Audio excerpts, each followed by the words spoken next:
Java language के object oriented programming में जो हमने सीरीज स्टार्ट करी थी like for multiple choice question, उसी का एक नेक्स्ट पार्ट आज डिस्कस करने जा रहे हैं, that is object oriented like components.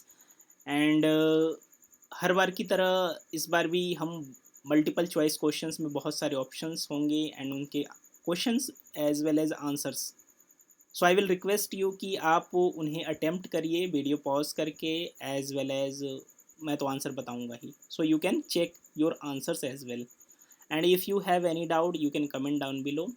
So hi guys, my name is Sandeep and let's start. And interview फंडे में आपका स्वागत है। वीडियो को लाइक करिए, सब्सक्राइब करिए, so that you can't miss the new updates, new videos, क्योंकि इस टाइप के कंटेंट्स अभी बहुत सारे आने वाले हैं। Because I got too much request from Java developers and freshers, from freshers specially, कि आप जो कोडिंग राउंड्स होते हैं, लाइक जब भी आप कोई इंटरव्यू देंगे तो आपका फर्स्ट राउंड या सेकेंड राउंड में आपका मशीन राउंड तो होगा ही, जिसमें आपको ऑनलाइन कोडिंग्स हो सकते हैं, तो वहाँ पर आपको मल्टीपल चॉइस क्वेश्चन देखने को मिल सकते हैं। So I'll request you please attempt these questions. So let's start. So OOPS concept का जो पहला क्वेश्चन हम डिस्कस करने जा रहे हैं, that is which of the following is not a OOPS component. So हमारे पास जो ऑप्शन दे रखे हैं, एनकैप्सुलेशन, इनहेरिटेंस, पॉलीमॉर्फिज्म, एग्रीगेशन। सो आपको बताना है कि इनमें से कौन सा ऐसा OOPS कॉन्सेप्ट है which is not a part of object oriented programming. So answer is aggregation, because encapsulation, inheritance and polymorphism आपने देखा होगा, but aggregation इस पिलर में नहीं आता है ऑब्जेक्ट ओरिएंटेड प्रोग्रामिंग में। Correct. The next question is we have to select the correct statement. कौन सा स्टेटमेंट सही है, कौन सा स्टेटमेंट सही नहीं है, you have to answer. The first option is encapsulation is hiding data from the outside world. Correct. Abstract means showing only necessary details to the user. Correct. Inheritance is acquiring properties of other classes. Correct. Java is not an object oriented language. So आपको बताना है कि इन तीन चारों में से, so one more thing, we have one or more correct answers. तो ऐसा नहीं है कि हमें सिर्फ एक ऑप्शन सेलेक्ट करना है, there can be one or more answers. सो हम वन बाई वन देख लेते हैं। Encapsulation is hiding data from the outside world. Obviously ये स्टेटमेंट बिल्कुल करेक्ट है, क्योंकि आपको पता है इनकैप्सुलेशन क्लास की हेल्प से हम अचीव करते हैं और वो सिंगल यूनिट में बाइंड करता है, सो दैट आउटसाइड वर्ल्ड से हमें वो डेटा को as well as data member and method को प्रोटेक्ट करता है basically. Abstraction means showing only necessary details. Correct, ये बिल्कुल करेक्ट स्टेटमेंट है, क्योंकि जितनी ज़रूरत होती है, आई मीन फंक्शनैलिटी हम शो नहीं करते हैं, we generally show only the required details, necessary details. इसका एक एग्जांपल है, जैसे स्कैनर है। स्कैनर की हेल्प से हम क्या करते हैं, एस डॉट नेक्स्ट इंट करके इनपुट लेते हैं जावा में। तो वी डोंट, आई मीन उसकी इंटरनली फंक्शनैलिटी क्या है, हमें कोई चेक करने की ज़रूरत नहीं है। We know what input we have to give and we know what type of output we will get. So अगर कल की डेट में उसके अंदर कोई फंक्शनैलिटी में चेंजेस भी हो जाता है और इनपुट आउटपुट सेम रहता है, so we don't need to bother, so we don't need to, I mean functionality हमें देखने की ज़रूरत ही नहीं है, only necessary details. Inheritance is acquiring properties of other class. ये बिल्कुल करेक्ट स्टेटमेंट है, जैसे कि पेरेंट की प्रॉपर्टीज़ चाइल्ड क्या एक्वायर करता है। Correct. Java is not a object oriented programming. So ये स्टेटमेंट बिल्कुल गलत है। तो हमें क्या आंसर सेलेक्ट करना था, करेक्ट। सो 1, 2 एंड 3 आपका तीनों सही है।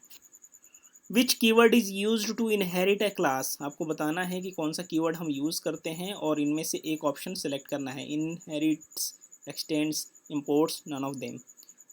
सो अगर आप तैयारी कर रहे होगे जावा की, या फिर आपने कॉलेज टाइम में पढ़ा होगा, तो आपने देखा होगा एक्सटेंड्स कीवर्ड ही यूज़ होता है। So answer is x tends. Valid statements. Select the valid statements on the basis of the following code.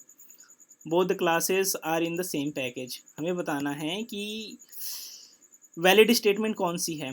हमारे पास 4 वैलिड स्टेटमेंट्स हैं, हमें बताना है कि इनमें से कौन सा सही है। क्लास ए है हमारे पास vehicle, class another class is car, और कार क्या कर रही है, व्हीकल को एक्सटेंड्स कर रही है। सो द क्वेश्चन इज, यहाँ पर भी हमारे 1 और मोर आंसर्स हैं, ठीक है। Class vehicle is inheriting property of class car, class vehicle is inheriting property of class car. Second क्या है, class car is inheriting properties of, just उसका reverse, class vehicle. Both are correct and none. तो आपको बताना है इनमें से कौन सा है। तो आप इजीली देख सकते हैं कि यहाँ पे बेस क्लास व्हीकल है और व्हीकल को एक्सटेंड्स कर रही है कौन, कार क्लास। तो ऑब्वियसली हमारा बेस क्लास ये हुआ और चाइल्ड क्लास ये हुआ, सब क्लास भी कहते हैं इसे।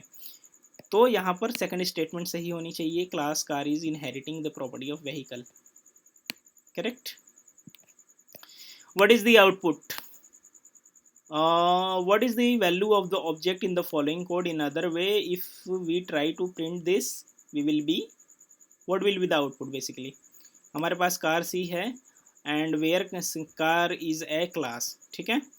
सो एक करेक्ट आंसर हमें बताना है। There this problem has only one correct answer, arbitrary address, null, error और none. So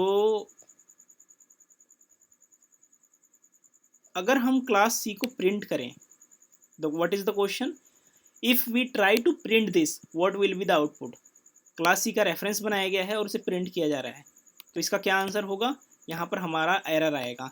the reason is कि हमने इसका सिर्फ रेफरेंस बनाया है, इसको असाइनमेंट भी नहीं दी है। सो आई होप अगर आप इसे ट्राई करेंगे, आई मीन तो ये कंपाइल टाइम पे ही हमें एरर प्रिंट करेगा।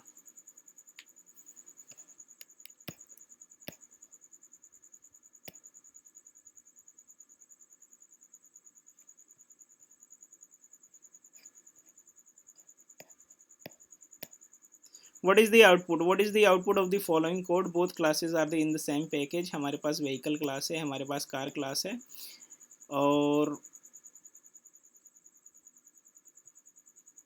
कार का हमने ऑब्जेक्ट बना रखा है और इसके सी के मेथड को कॉल कर रखा है एंड वी के मेथड को कॉल कर रखा है।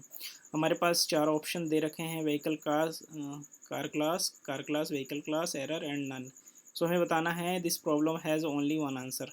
तो अब बताइए क्या होगा। यहाँ पर आंसर हमारा car class and vehicle class है।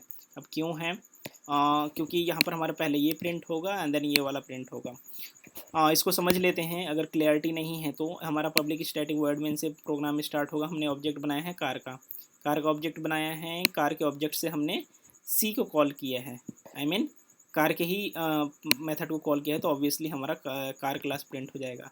सेकंड स्टेटमेंट इज, हमने इसी को, जैसे कि मैंने बताया था स्टार्टिंग में भी, सब क्लास क्या इनहेरिट करती है, प्रॉपर्टी ऑफ बेस क्लास।